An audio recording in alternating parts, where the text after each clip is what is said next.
कोई भी बंदा जब नशा करता है तो अ, पीछे तो मूड की खराबी है, जितना मूड चंगा भला होवे वो क्यों नशा करे। मैं स्काइप पे एक पेशेंट से कराची बात कर रहा था सदाकत क्लिनिक में, और उसका अल्कोहल का मसला था, और उसने कहा कि मैं ज़्यादा शराब पी लेता था, ये कर लेता था, तो इस वजह से घर वालों ने भेजे। तो मैंने कहा कि आप जब शराब पीते थे तो मसाइल हल होते थे, आप जब शराब पीते थे तो मसाइल पैदा होते थे। तो उसने कहा कि हाँ, मूड अच्छा हो जाता था। मैंने कहा कि जब शराब पीते थे तो मसाइल पैदा होते थे, तो उसने कहा कि हाँ, मूड ज़रा अच्छा हो जाता था, ज़रा खुशी मिल जाती थी। तो वो अपने ही उस फ्रेम ऑफ माइंड में था। तो जो सब लोग कहते रहते हैं अपने बच्चों को कि भाई देखो ये ना करो, इससे ज़िंदगी बर्बाद हो जाएगी, इसमें ये हो जाएगा, वो हो जाएगा, उनका इमीडिएट एक्सपीरियंस क्या होता है? खुद पेशेंट का इमीडिएट एक्सपीरियंस क्या है कि जब उसका मूड ख़राब होता है तो वो नशा करता है तो मूड ठीक हो जाता है। जब किसी वजह से मूड ख़राब होता है, चाहे वो टॉक्सिक एनवायरनमेंट की वजह से ख़राब होता है या टॉक्सिक रिलेशनशिप की वजह से ख़राब होता है, तो जब टॉक्सिक का मतलब क्या है? जहरीला, जहरीला। तो जब मूड ख़राब होता है किसी एनवायरनमेंट की वजह से या किसी बंदे की वजह से या कोई अंदरूनी वजूहात भी होती हैं, तो उसके बाद लोगों का किसी न किसी तरीके से नशे का तजर्बा शुरू हो जाता है। तो जैसे कोई किसी को कहते हैं यार कोका कोला पी लो, चाय पी लो, इसी तरीके से कोई बंदा अपने किसी मातहत को, किसी दोस्त को, किसी साथी को कोई ना कोई मशवरा देता है। जब कोई जिक्र करता है कि यार, जैसे कोई अफसर है, ब्यूरोक्रेट है, तो शाम को वो अपने किसी दाएं बाएं अफसर को कहता है कि यार बड़ी सिर पीड़ लगती है, सारा दिन मूड ही ख़राब हो जाता है, कार जाते हैं तबीयत ही ख़राब हो जाती है। तो वो कहता है कि वो तुम्हें पता नहीं कि अफसर लोग जो हैं शाम को घर जाने से पहले या घर जाने के बाद सबसे पहला काम ये करते हैं कि वो अल्कोहल लेते हैं। वो कहता नहीं मुझे तो नहीं पता। कहता तुम लेके देखो, लो मैं तुम्हें पिलाता हूँ, और अपने दराज में से निकालता है और कहता है ये लो। और जब वो शराब पीता है तो उसकी जो कुफ्त है, जो उसकी अजियत है, वो ड्रामेटिकली बदल जाती है। कई दफ़ा हमें पता भी नहीं होता कि हमारा मूड ख़राब है, हम उसे नॉर्मल समझ रहे होते हैं, और जब कोई चीज़ उस मूड को अच्छा करती है तो हमें पता चलता है कि पहले मूड ख़राब था। एक मैट्रिक में पढ़ने वाला बच्चा जिसको टीचर से डांट पड़ती है और घर से डांट पड़ती है कि तुम पढ़ते नहीं हो, और एक और बच्चा जिसको डांट पड़ती है और घर से भी डांट पड़ती है कि तुम पढ़ते नहीं हो, तो वो दो बच्चों के दरमियान अब कॉमन चीज़ क्या है? पढ़ते नहीं हैं, और दोनों का मिजाज जो है वो मिलता जुलता होगा, जो उन्हें पढ़ने नहीं देता, और दोनों के एक जैसे हालात उन्हें कहीं करीब ले आते हैं, और उनमें से एक ज़रा अगली स्टेज पे है और एक ज़रा पिछली स्टेज पे है। तो जो अगली स्टेज पे है वो अब क्या कर रहा है? वो चरस पी रहा है, चरस पी रहा है। और जो पिछली स्टेज पे है, जब वो उसके करीब आएगा तो वो क्या करेगा? वो चरस पिएगा। और वो गैर महसूस तरीके से एक दूसरे को मुतासर कर रहे होते हैं। कई दफ़ा हमें कोई कहता भी नहीं है, टीवी पे चाय का एक कप दिखाते हैं तो हम आवाज़ देते हैं यार एक कप चाय बनाना। ऐसा होता है।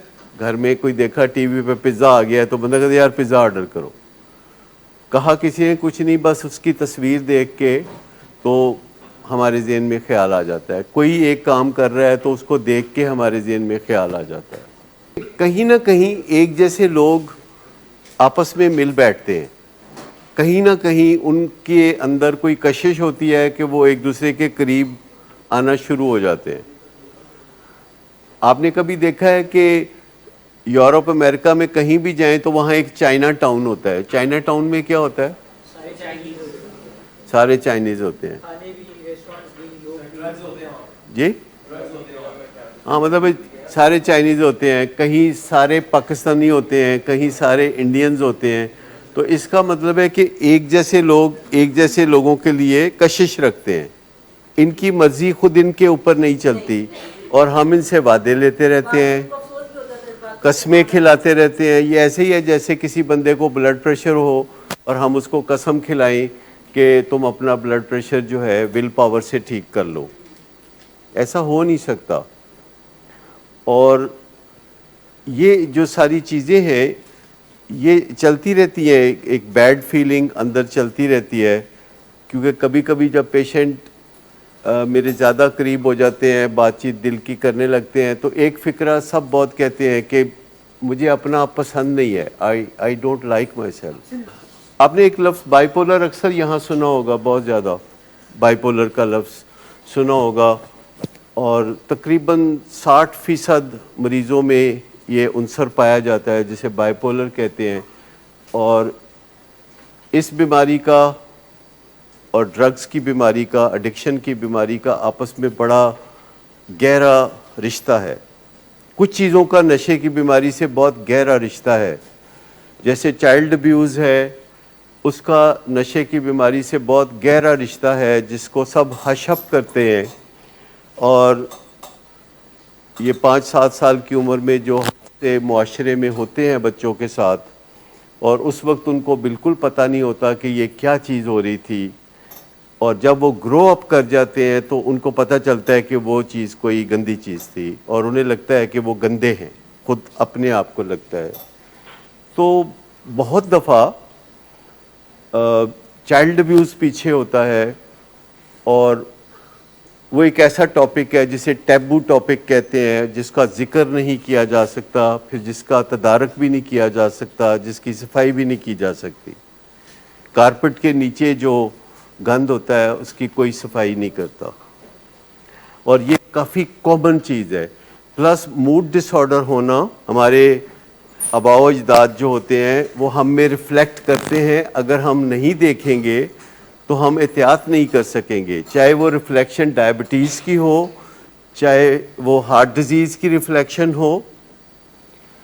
अभी कल ही हमारे एक वर्कर को जो 30-35 साल का है, उसको दिल का दौरा पड़ा है, तो मैंने फ़ौरन कहा कि ये उनकी फैमिली में होगा। उन्होंने कहा जी उनके भाई को भी हुआ था, उनके अब्बा को भी हुआ था। देयर इज़ ए रिफ्लेक्शन, और इसको अर्ली ऑन पहचानेंगे तो फ़ायदा होगा। ये जीन्स में चीज़ें होती हैं, लेकिन हम उसको लेबल करते हैं, और वो कहते हैं नहीं, हम उसमें इस्लाह का पहलू नहीं देख रहे होते, हम उसमें बचाव का पहलू नहीं देख रहे होते, हम उसमें अपने आप को उसमें से स्लिप आउट कर रहे होते हैं कि नहीं ये नहीं है। और बुज़ुर्गों के बारे में ऐसा नहीं सोचते, बड़ों के बारे में ऐसा नहीं सोचते, बड़े सब अजीम होते हैं। ये जो हमारे अंदर सदियों से इंस्टिल किया गया है आइडिया कि हमारे जो बड़े होते हैं वो बहुत अजीम लोग होते हैं, तो इससे हम अपनी गलतियां नहीं पहचान सकते और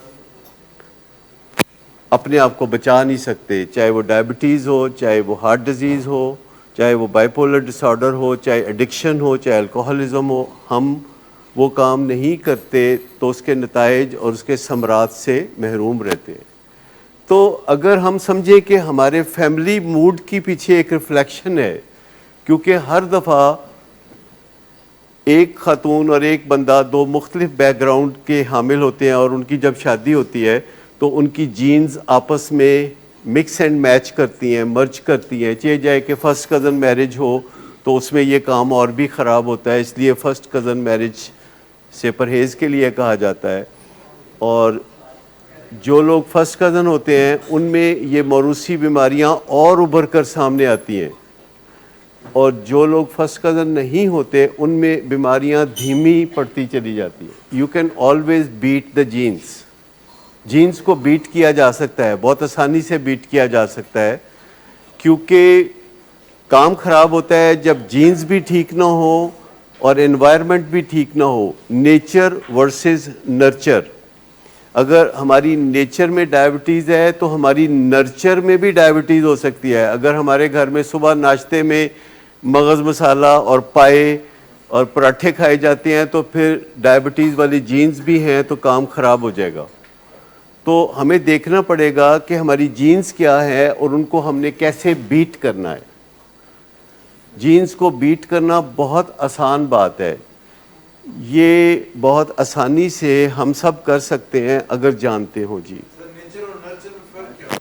नेचर वो चीज़ जो हमारी नेचर में यानी जीन्स में आ रही है, डीएनए में आ रही है, और नर्चर वो चीज़ है जो कि हमारे पास चारों तरफ से माहौल से आ रही है, एनवायरनमेंट, तरबियत और ये सारी चीज़ें जो कि हम चूज़ कर सकते हैं। नेचर वो कि जो हम चूज़ नहीं कर सकते। डिपेंड करता है कि कौन सी जीन्स आप इनहेरिट कर रहे हो। जैसे कि अगर फ़र्ज़ करें आप ओसीडी की जीन्स अगर इनहेरिट कर रहे हो, तो आप अपने बच्चों को शुरू में ही, इससे पहले कि वो ओसीडी के जाल में फंस जाएं, आप उन्हें एक ऐसी लाइफस्टाइल सिखा सकते हैं, थिंकिंग पैटर्न सिखा सकते हैं, उनके माइंड सेट को ग्रो कर सकते हैं, उनके अंदर एक ऐसा सॉफ्टवेयर इंस्टॉल कर सकते हैं कि उनको ओसीडी ना हो। आप उनके बिहेवियरल पैटर्न्स डिज़ाइन कर सकते हैं इससे पहले कि ओसीडी का हमला उन पे हो। एनवायरनमेंट भी डिपेंड करता है इस पे। देखिए, डिपेंड इस पे करता है कि बीमारी का हमला कब होता है और आप बचाव कब करते हैं। अगर बीमारी का हमला पहले हो चुका हुआ है तो बचाव करने में दुश्वारियां होंगी, और अगर बीमारी का हमला पहले नहीं हुआ, बाद में कभी होगा और आपको पहले ख्याल आ गया है, तो आप अपनी जीन्स को बहुत आसानी से बीट कर सकते हैं। जैसे कहते हैं स्टिच इन टाइम सेव्स 9। जैसे डायबिटीज़ की जीन्स, जैसे दिल की बीमारी की जीन्स, जैसे बाइपोलर और एडिक्शन की जीन्स, अगर हमें पता हो कि हमारे अंदर अल्कोहलिज्म की जीन्स हैं और हम अपने बच्चों को सिर्फ ये बता दें कि आपके अंदर अल्कोहलिज्म की जीन्स हैं, no it is your choice. अगर हम बता दें, जैसे अमेरिका में अब स्कूलों में ऐसी एजुकेशन दी जाती है कि अगर आपकी फैमिली में कोई अल्कोहलिक है, माँ बाप में से कोई या खाला चचा मामू ताया में से कोई है, तो आप अल्कोहल से दूर रहें। आपने एक दफ़ा छू लिया तो ये चिमट जाएगी आपके साथ। और एडिक्शन, अल्कोहलिज्म और दीगर बहुत सारी बीमारियों में आप अपनी जीन्स को बीट कर सकते हैं अगर आपको नॉलेज हो। अभी दुनिया में एक टेस्ट भी आ गया है जो अभी पाकिस्तान में नहीं होता, और वो टेस्ट यूके में होता है 49 पाउंड्स का, जिसमें सलाइवा यानी जो मुंह में लुआब होता है वो टेस्ट के लिए वो लेते हैं, और वो आपको बता देते हैं कि आपके आबाओ अजदाद कहाँ से आए थे, कहाँ कहाँ से गुज़रे, कौन कौन सी बीमारियों में से वो गुज़रे, और आपकी डीएनए में कौन कौन सी जो जीन्स हैं वो ख़तरे से भरपूर हैं। तो वो एक टेस्ट करा सकते हैं। वैसे 49 पाउंड बचाना चाहें तो वैसे ही गौर से अपने दादाजी को देख लें, अब्बा जी को देख लें। Good afternoon sir. Good afternoon. Sir, एक क्लाइंट बहुत देर से आपका इंतज़ार कर रहे हैं। क्या तुम्हें किसने कहा था अपॉइंटमेंट देने को?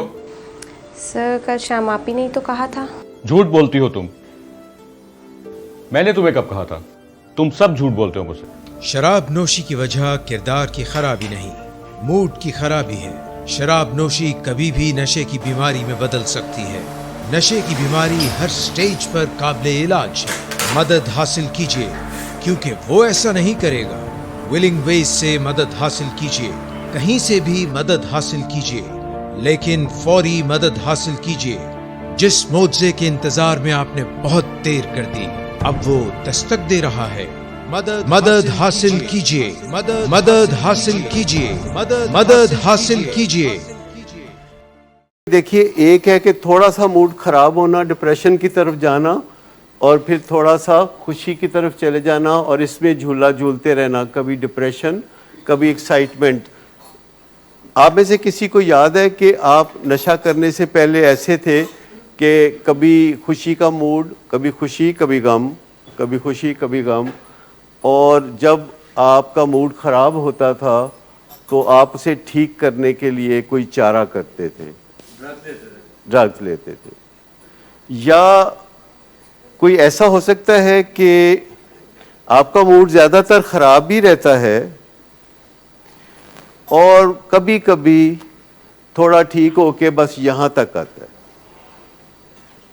ठीक, यहाँ से लेके, मिस अफजा ज़रा हाथ रखिएगा इसके, नहीं नीचे नीचे, यहां तक। तो ये क्या होगा? बाइपोलर टाइप 2, जिसमें मैनिया में आप नहीं जा रहे, डिप्रेशन में जा रहे हैं और हाइपोमैनिया में जा रहे हैं।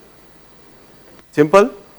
किसी को लगता है कि ज़्यादातर पड़ाव रहता था डिप्रेशन में, कभी कभी उसमें से निकल के थोड़ी बहुत खुशी को मुंह लगाया, फिर वापस उधर। अच्छा, एक है कि यहाँ से लेके यहाँ तक, ये क्या है? यहाँ से शुरू होना डीप डिप्रेशन से और सीधा जाना मैनिया में, हवा के घोड़े पे सवार। ज़ेबा तुम्हें नहीं छोड़ूंगा, ये कहाँ होता है? किधर करके होता है?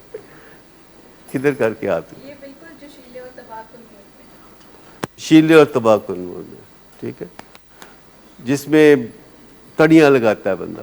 ये जी हाँ, मतलब आप अपने पहचानते हैं कि कहाँ कहाँ, क्योंकि बहुत सारे आप में से कहते हैं कि जी सबको ही मूड डिसऑर्डर है, तो भाई यहाँ कौन सा टीबी का इलाज होता है? यहाँ मूड डिसऑर्डर का ही तो इलाज होता है, यहाँ नशे का इलाज नहीं होता, मूड डिसऑर्डर का इलाज होता है। क्योंकि नशा छोड़ते ही आपको मूड डिसऑर्डर का सामना होता है, जिसमें आपको कई डेफिशिएंसीज होती हैं जिनके बारे में आपके अंदर दुखन होती है और आप उसका जिक्र तक नहीं करते।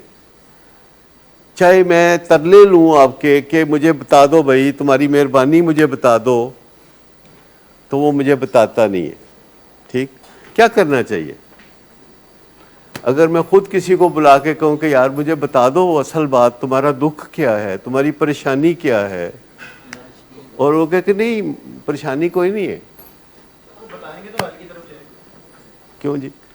बताएंगे तो हल की तरफ जाएंगे ना, लेकिन शेम बताने नहीं देती। हमारा फॉल्स प्राइड है जो बताने नहीं देता। फॉल्स प्राइड है, रुकावटें खड़ी की हुई हैं। जब कोई बच्ची कहती है कि मैं आता हूँ, मैं जाता हूँ, तो माँ बाप खुश होते हैं। जब कोई लड़की लड़कों जैसे कपड़े पहनती है तो हम कहते हैं अभी साडा पुत्र हो गया।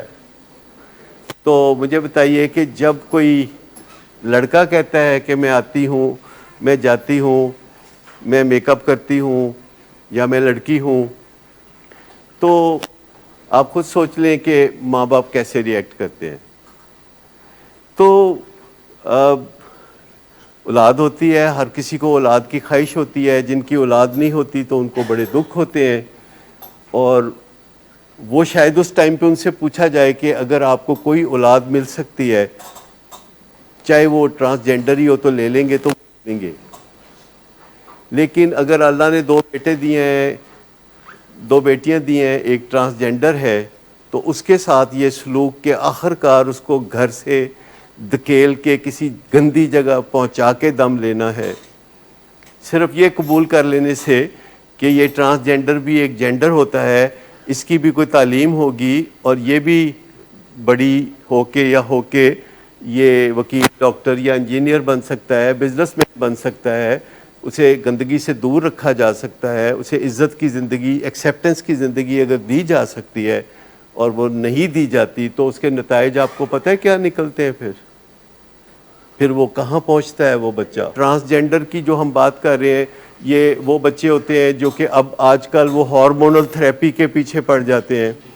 और मैं उस बच्चे के साथ काउंसलिंग कर रहा हूँ जो हमारे एक सेंटर में ज़ेरे इलाज है, और मैं उसको बता रहा हूँ कि देखो, अगर हम तुम्हें लड़का समझते हैं और तुम अपने आप को लड़की समझती हो, तो तुम्हारी मर्ज़ी तुम्हारे साथ और हमारी मर्ज़ी हमारे साथ। ना तुम हमें डिस्टर्ब करो, ना हम तुम्हें डिस्टर्ब करते हैं। ना तुम अपनी बॉडी को डिस्टर्ब करो, ना हम तुम्हारे माइंड को डिस्टर्ब करते हैं। जो जहाँ है और जैसे है की बुनियाद पे कबूल किया जा सकता है। जो ट्रांसजेंडर होते हैं, बाज़ औक़ात जब उनकी बीमारी की शिद्दत ज़्यादा होती है तो वो अपनी फ़िज़िकल सेल्फ को बदलना चाहते हैं, जिसके लिए चाहे वो सर्जरी कराएं, चाहे वो कोई हार्मोन थेरेपी कराएं। ये उनकी डेविएशन है कि वो चाहते हैं एक्चुअली कि हम ट्रांसजेंडर ना रहें, हम कोई डेफिनेटिव जेंडर में चले जाएं। जिस तरह मेरी उससे बात हो रही थी तो उसने कहा कि मैं अगर ट्रांसजेंडर हूं तो मुझे ऐसे ही क्यों नहीं कबूल कर लेते। तो मैंने कहा इसलिए नहीं करते कि तुम खुद अपने आप को ऐसे कबूल नहीं कर रहे, तुम हार्मोनल थेरेपी के पीछे पड़े हुए हो, तुम अपने ट्रांसजेंडर होने के पीछे पड़े हुए हो, तुम एक डेफिनेट जेंडर के पीछे पड़े हो जो कि तुम्हारे पास नहीं है। उनके फादर से मेरी बात हुई तो उन्होंने कहा, सारी बात सुन के उन्होंने कहा कि डॉक्टर साहब मैं आपकी बातें बहुत सुनता हूँ, वीडियोस बहुत देखता हूँ, आप जो कहेंगे मैं मान लूँगा। मैंने कहा thank you very much for the trust. तो उन्होंने कहा कि बस एक ही दुख है कि मेरे बेटे की उम्र अब 30 साल है, काश मैं आपको 25 साल पहले मिला होता तो मैं इतने दुख ना उठाता, मेरा बच्चा इतने दुख ना उठाता और हमारी ज़िंदगी किसी हद तक नॉर्मल होती, सिर्फ ये तस्लीम कर लेने से कि एक मेल जेंडर होता है, एक फीमेल जेंडर होता है और एक ट्रांसजेंडर होता है, और ऐसा कौन बनाता है? तो फिर हम इतना ज़्यादा रिएक्ट करके क्या करें। इसी तरह और बातें भी हैं कि हमारा बच्चा डॉक्टर बनना चाहता है कि इंजीनियर बनना चाहता है और हम उसका कान मरोड़ के अपनी मर्जी से उसको कुछ बनाना चाहते हैं, या हमारा बच्चा जो है उसकी नेचुरल इंक्लिनेशन एक तरफ है और हम दूसरी तरफ खींचते हैं और नतीजा तबाही की सूरत में निकलता है। क्योंकि जब मूड ख़राब होता है तो हमसे ऐसे काम होते हैं जिनके नताइज तबाहकुन होते हैं। जब हमारा मूड ख़राब होता है और हम ड्रग्स करते हैं तो उसके नताइज तबाहकुन होते हैं, क्योंकि हमारा जिस्म एक बीमारी में मुब्तला हो जाता है जिसको एडिक्शन कहते हैं। ये एक जिस्मानी बीमारी है। ये जो ड्रग्स के साथ हमारा रिश्ता बन जाता है जिसमें ड्रग्स ही हमारे लिए सब कुछ हो जाती है, और ड्रग्स हत्ता कि खुदा की रिप्लेसमेंट भी हम ड्रग्स से कर लेते हैं और हमें कुछ और नहीं चाहिए होता, बस हमें ड्रग्स चाहिए होती है। तो ये जो डेवस्टेटिंग रिलेशनशिप है ये शुरू कहाँ से होता है? जबकि मूड ख़राब होते हैं और हमें पता नहीं होता कि इसके लिए डॉक्टर के पास जाना है। अब तो बहुत अवेयरनेस आ गई है। 40 साल पहले लोग डिप्रेशन के लिए भी कभी किसी डॉक्टर के पास नहीं जाते थे।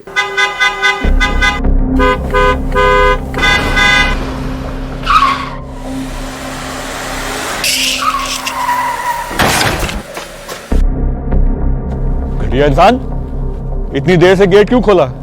सोए हुए थे तुम क्या? सर मैंने तो मिनट भी नहीं बकवास ना लगाया। कर तुम मेरे साथ। क्या कर रहे हैं आप? अब्बा जी घर पे हैं, नशे में गालियां दे रहे हैं। खुदारा होश में आए, क्या हो गया आपको? होश में कैसे आऊं? सारा किया धरा इन्हीं का तो है। शराब नोशी की वजह किरदार की खराबी नहीं, मूड की खराबी है। शराब नोशी कभी भी नशे की बीमारी में बदल सकती है। नशे की बीमारी हर स्टेज पर काबिले इलाज है। मदद हासिल कीजिए, क्योंकि वो ऐसा नहीं करेगा। विलिंग वेज से मदद हासिल कीजिए, कहीं से भी मदद हासिल कीजिए, लेकिन फौरी मदद हासिल कीजिए। जिस मुआवजे के इंतजार में आपने बहुत देर कर दी, अब वो दस्तक दे रहा है। मदद हासिल कीजिए, मदद हासिल कीजिए, मदद हासिल कीजिए। कई चीज़ें होती हैं जिसके लिए लोग मदद चाहते हैं, जिसके लिए ड्रग्स कोई वाहद चीज़ नहीं होती जिसके लिए लोग आते हैं। अभी इस्लामाबाद में हमारे पास एक पेशेंट है जो पीएचडी हैं और उनको शिज़ोफ्रेनिया है और वो कमरे तक महदूद हो चुकी थी, और जब उनको लेने गई टीम तो उनके कमरे में कीड़े फिर रहे थे। बहुत गंदी जगह बनी हुई थी जिसको वो कोई साफ नहीं करने देती थी। She was very aggressive. Human being को बड़ी अजीबोगरीब बीमारियां होती हैं और हम सबको उन बीमारियों को समझते हुए, तस्लीम करते हुए उनके साथ आगे बढ़ना पड़ता है। जैसे नशे की बीमारी है, बड़ी मार कुटाई होती है, बच्चों को मारा जाता है, जो अपन बच्चे मारते हैं, बहुत शोर शराबा होता है। और ये एक बीमारी है जिसमें कोई गुस्सा करने की ज़रूरत नहीं, पर इसका इलाज मौजूद है कि अगर हम ताल्लुकात सही रखें, हालात साजगार रखें, बच्चों से ताल्लुकात ख़राब ना होने दें, मुज़ाकरात करते रहें, मुख्तसर लेकिन जामे मुज़ाकरात करते रहें। मार कुटाई को मुज़ाकरात नहीं कहते। कभी भी बातचीत करें तो 1 मिनट से ज़्यादा ना करें। जब भी मुश्किल मौजू हो, तलख मौजू हो, तो 1 मिनट की बातचीत बहुत काफ़ी है।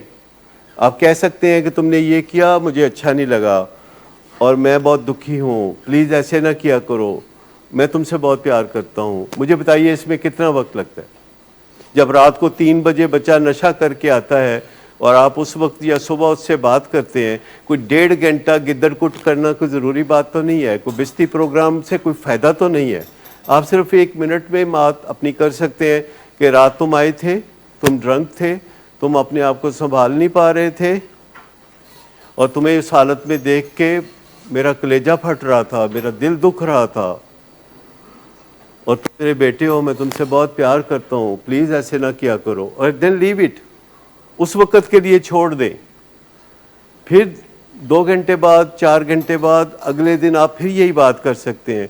और जब वो कुछ बेहतर रवैया करे तो खामोश मत रहें, बोल उठें कि ये जो तुमने किया है, सुबह आए हो, मेरे कंधे दबाए हो, प्यार से बात कर रहे हो, तो मुझे बहुत अच्छा लगा है, मैं तुमसे पहले भी बहुत प्यार करती हूँ और तुम ऐसे ही अपने आप को बेहतर बनाते रहो। मुझे बताइए कि गुस्से से आप में से किसी को फ़ायदा हुआ हो तो मुझे बता दें, उसको मैं सिलेबस में शामिल कर देता हूँ।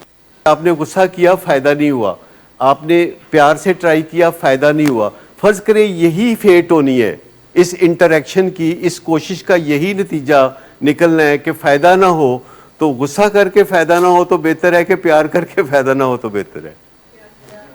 ठीक है ना? लेकिन मैं ये नहीं कह रहा कि इतनी बेबसी है, मैं ये कह रहा हूँ कि अगर गुस्सा करके फ़ायदा नहीं हुआ और प्यार करके फ़ायदा नहीं हुआ तो फिर हमारे गुस्से और प्यार में कोई टेक्निकल फॉल्ट है। अभी हमने बात की गुस्से की कि तुम रात को 3 बजे आए और मुझे बड़ा दुख हुआ, मुझे बड़ा गुस्सा आया, मैं बड़ा परेशान हुआ, मैं बहुत अपसेट हुआ, लेकिन तुम मेरे प्यारे बेटे हो।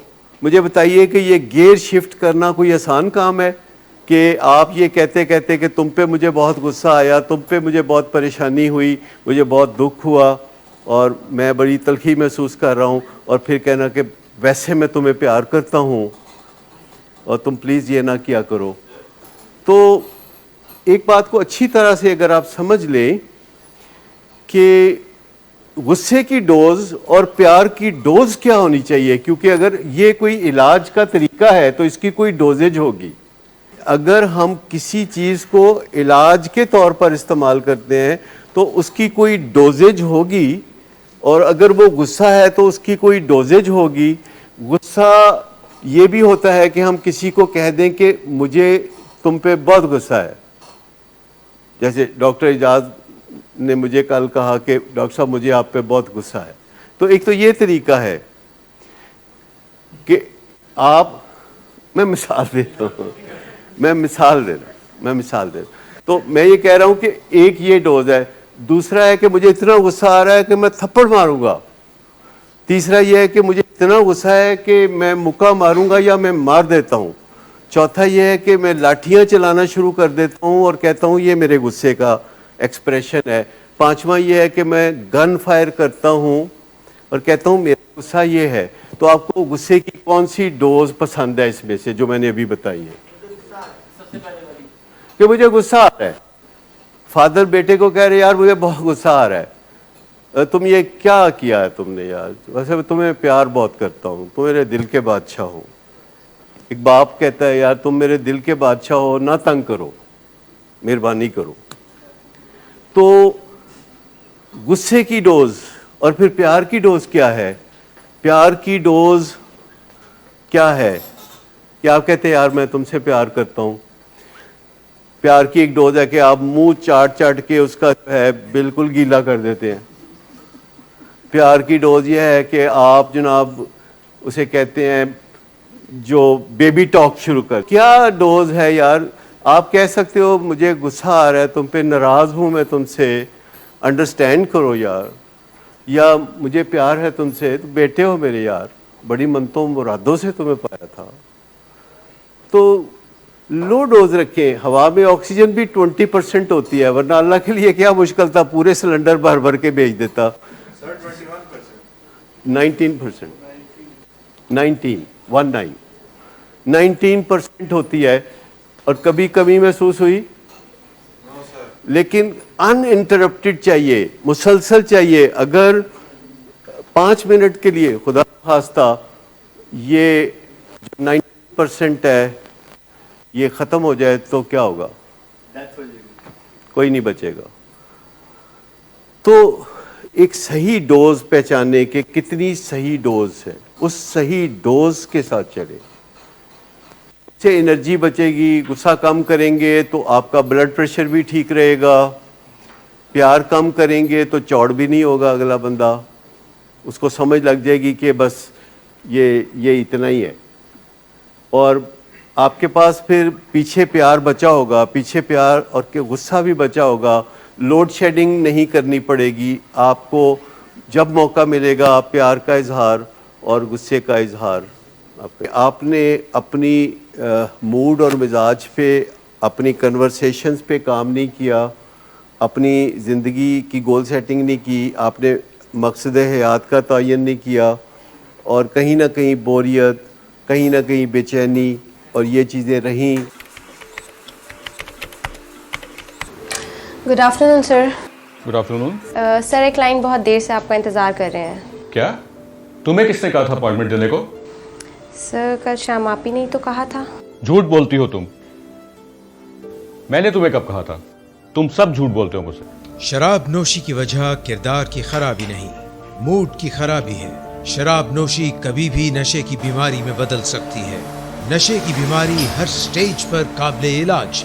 मदद हासिल कीजिए, क्योंकि वो ऐसा नहीं करेगा।